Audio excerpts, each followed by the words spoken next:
Eh bien, au Niger, on veut faire venir Starlink de Elon Musk, pour couvrir sur le plan Internet et communication la République. L'objectif, c'est évidemment d'atteindre au moins 90% du territoire couvert par Starlink.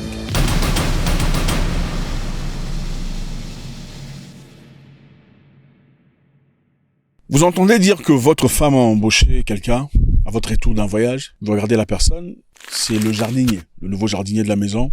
Après avoir fait quelques recherches, on vous informe que monsieur le jardinier, en tout cas le nouveau jardinier que vous avez pris chez vous à travers votre femme, sans que vous ne le sachiez, était en prison pendant 5 ans pour viol. Et le jardinier en question aurait violé des petites filles. Pas une seule, mais 2 petites filles dans le passé. Comment faites-vous? Vous gardez le jardinier, puisqu'on vous dit que le jardinier a changé. Aujourd'hui, c'est un pasteur. Il a une congrégation, en tout cas, qui le suit. Il parle des dieux très régulièrement et mérite une nouvelle chance. Vous gardez le jardinier ou vous le demandez de partir. Vous cherchez une nouvelle personne qui a une bonne réputation. Je pense qu'on a la réponse, n'est-ce pas? Ok. Eh bien, au Niger, on veut faire venir Starlink de Elon Musk, pour couvrir sur le plan Internet et communication la République. L'objectif, c'est évidemment d'atteindre au moins 90% du territoire couvert par Starlink. Et ça va permettre à tous les Nigériens de profiter des bienfaits de cette technologie de très haut débit. Donc on parle de 200 mégabits par seconde, ce qu'aucun opérateur ne permet d'avoir aujourd'hui à un coût très bas, autour de $40, ça veut dire 24 000 ou 25 000 le mois. Et ça permet aussi d'avoir une couverture réseau assez élargie. Aujourd'hui, nous avons un taux de couverture passable. Avec ça, nous pouvons avoisiner 80 voire 100% de couverture réseau. Parce que tout le territoire du Niger est couvert par les satellites de Starlink. C'est très important. Est-ce que Starlink en est capable? Oui, Starlink est très capable. Pourquoi? Parce que Starlink, évidemment, c'est une constellation de satellites d'Internet exploitée par SpaceX. C'est une entreprise privée de Elon Musk. Alors essentiellement, elle vise à fournir un accès à Internet haut débit et faible latence aux personnes du monde entier, en particulier des zones reculées et mal servies. Donc Starlink, c'est une constellation de satellites qui ont été envoyés par SpaceX de Elon Musk. Ce sont ces satellites qui font la connexion entre des devices qui sont au sol avec la connexion Internet. L'avantage de Starlink, évidemment, ça vous permet d'être connecté même dans les endroits les plus reculés de votre patrie. Ça pourrait être les montagnes, la forêt, la savane, vous serez toujours connecté avec Starlink. Donc Starlink fonctionne, oui, Starlink fonctionne très bien. Ok, très bien. Mais on va essayer de voir dans le passé, est-ce un bon deal pour le Niger? On va essayer de voir dans le passé, comme le disait quelqu'un, si vous voulez connaître quelqu'un, vous voulez savoir ce que quelqu'un fera dans le futur, regardez seulement ce qu'il a déjà fait dans le passé. Ne vous embrouillez pas. N'est-ce pas la raison pour laquelle vous apportez votre CV pour être embauché, n'est-ce pas? On veut savoir ce que vous avez fait dans le passé, c'est très important. Voilà pourquoi il faut faire très attention aux personnes qui vous disent « Ah, il faut pas regarder mon passé c'est mon passé. Il faut se focaliser sur le futur et le présent. » Non. Le passé définit ce que vous êtes en réalité. Vous pouvez choisir de ne pas vivre dans votre passé, ça c'est une chose. Vous pouvez choisir de ne plus vous référer ou vous identifier à votre passé, ça c'est une autre chose. Mais ça n'efface pas l'identité de ce qui a été votre passé. Donc même les femmes qui vous disent « faut pas regarder mon passé », non, petit, il faut fuir, parce que là, c'est-à-dire il faut pas me connaître. Il faudrait pas que tu me connaisses dans toute ma réalité parce que tu risques de fuir. Je préfère rester là pour mes intérêts, même si mon passé ne reflète pas ce que toi tu voudrais. Continuons dans notre histoire. Qu'est-ce que Starlink a fait dans son passé? Starlink, il n'y a pas très longtemps, en effet, Starlink a fait, en tout cas, un effort très agrandi, un effort général pour essayer d'entrer en Afrique. Starlink est répandu dans plusieurs pays, en l'occurrence au Nigeria, au Kenya, en Mozambique, au Rwanda, au Zimbabwe, au Ghana, au Botswana, au Tchad et dans beaucoup d'endroits. Starlink est présent. Au Niger actuellement, Starlink, en tout cas, les devices et les équipements importés sont vendus à 260 000 francs CFA, jusqu'à 400 000 francs CFA, donc à peu près 396 à 600 €. Okay, les équipements sont généralement importés du Nigeria voisin, illégalement. Okay, les Nigérians, je ne sais pas pourquoi ils excellent dans l'illégal. Alors, qu'est-ce que Starlink a fait dans le passé?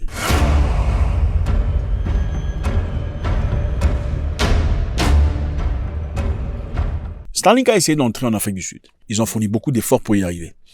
Arrivés en Afrique du Sud, les Sud-Africains, dans leur politique évidemment qui protège les Noirs, ils ont dit à Elon Musk, si tu veux venir ici, il te faudra donner 30% de pouvoir aux Noirs dans ton entreprise, c'est-à-dire 30% des parts. Les Noirs chez nous doivent être propriétaires. Désolé, monsieur Musk. Ici, chez nous, en Afrique du Sud, puisque nous avons souffert pendant très longtemps, ça se justifie par le fait que dans votre pays, vous étiez libérés dans les années 60, l'Afrique du Sud vivait encore le bain de l'apartheid à cette époque. C'est à peine en 94 que Mandela, après sa sortie de prison, que les Sud-Africains iront aux élections et finalement auront cette liberté dont ils bénéficient aujourd'hui. Donc ils fournissent un effort incroyable, un effort titanesque pour octroyer des opportunités aux Noirs. This is a very important process for us. Like you said, it is a question of transformation. It is a question of opening up the sector, but it's also ensuring a level playing field and ensuring that there is equal participation for all.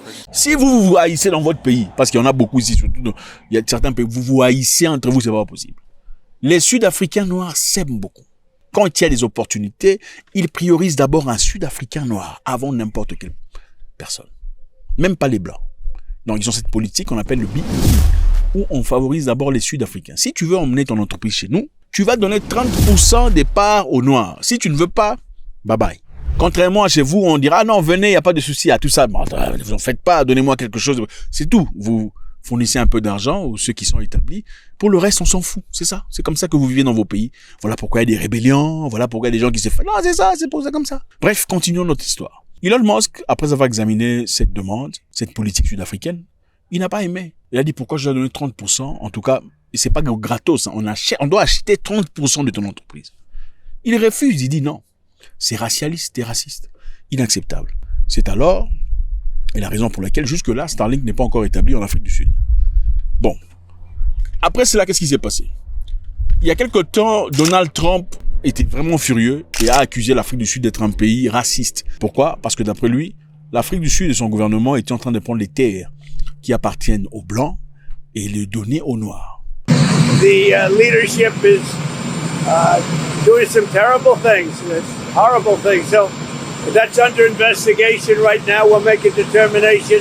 And until such time as we find out what South Africa is doing, they're taking away land, they're confiscating land. Évidemment, c'est une information qui a été soufflée depuis Elon Musk à l'oreille de Trump. C'est Elon Musk qui l'a fait. C'est lui qui a dit que l'Afrique du Sud était un pays racialiste. Parce qu'au moment où le président Cyril Ramaphosa s'est justifiant aucune terre appartenant à un blanc a été pris. Il a tweeté ça. Elon Musk a retweeté disant mais pourquoi vous avez des politiques racialistes et racistes? C'est lui qui a dit ça. Elon Musk, je vous rappelle, est né des parents sud-africains. En tout cas, son père est sud-africain, sa mère est d'origine canadienne, mais il a grandi en Afrique du Sud. C'est à son adolescence qu'il est parti finalement aller chercher son aventure. Et Elon Musk, sa famille en tout cas, a bénéficié de l'apartheid. Son père était un homme riche depuis longtemps, mais il s'est enrichi à travers l'apartheid. Donc c'est une personne qui naturellement, en tout cas même si lui ne le veut pas actuellement comme ça, il a bénéficié de l'apartheid. Alors c'est un peu cette mentalité qu'on garde et on veut que ça continue. L'Afrique du Sud a dit niet. Alors qu'est-ce que Trump a fait? Trump a coupé l'aide, USAID, qu'on envoie en Afrique du Sud, et Trump a aussi sanctionné l'Afrique du Sud sur des accusations qui ne sont absolument pas tout à fait correctes. C'est-à-dire, moi, Elon Musk, je suis venu chez vous chercher des entreprises et des opportunités. Puisque vous m'avez bloqué et me demandé de donner 30% de mon entreprise, moi je ferai ce que j'ai à faire, je veux souffler à l'oreille de qui il faut pour que l'on vous sanctionne. Deuxièmement, partons en Ukraine. Au début de la guerre en Ukraine, les Russes ont frappé durement l'Ukraine. Ils ont touché les infrastructures de communication. Et avec ça, Internet. Les Ukrainiens n'avaient plus accès à Internet. Qu'est-ce qui s'est passé après? Elon Musk s'est présenté disant « Ok, je vais vous aider ». Starlink today is the backbone of the Ukrainian military communications. Pourquoi on a attaqué ces infrastructures Internet? Parce que manifestement, dans la guerre aujourd'hui, la communication est très importante. Et si il faudrait frapper quelque part, l'une des premières choses en tout cas serait les infrastructures de communication. C'est ce qu'ont fait les Russes. Musk s'est présenté disant, je vais vous donner accès à Starlink, gratos, ok? Comme la Russie est en train de détruire votre infrastructure, on vous donnera Starlink, c'est facile, c'est rapide, ça fonctionne, ça peut fonctionner n'importe où. Et c'est comme ça que les Ukrainiens ont été sauvés d'une pulvérisation totale et très rapide. C'est à travers la connexion qu'a donnée Elon Musk à l'Ukraine qu'ils ont pu résister à Poutine. Et qu'est-ce qui s'était passé à un certain moment? Je me rappelle d'ailleurs, les Ukrainiens voulaient aller bombarder la flotte navale russe, moyennant Starlink. Et au moment où ils étaient prêts à aller frapper, Elon Musk a coupé la connexion de Starlink pour les empêcher de frapper. Pourquoi il l'a fait? Il a justifié disant, en frappant cette flotte navale russe, ils auraient déclenché une guerre nucléaire. Donc la Russie aurait riposté de manière foudroyante, ainsi menant tout le monde dans une guerre mondiale. Et il ne voulait pas faire partie de ça, il ne voulait en tout cas pas être responsable de ce fait-là. Et c'est pourquoi il a coupé Internet. On l'a beaucoup insulté par rapport à ça. Au départ, Starlink était profité en Ukraine sans péage. Donc les Ukrainiens ne payaient pas. C'était gratos. C'était à partir de là qu'on l'a menacé, qu'il a dit, OK, d'accord, dans ce cas, à partir d'aujourd'hui, je veux qu'on me paye. C'est là qu'on a commencé à payer. Quelques temps plus tard, parlons d'il y a quelques 2 jours. Qu'est-ce qui s'est passé? Donald Trump et Elon Musk ont dit à l'Ukraine qu'ils doivent partager 50% de leurs minéraux, en tout cas des retours financiers, avec les États-Unis. Sinon, ils coupent Starlink.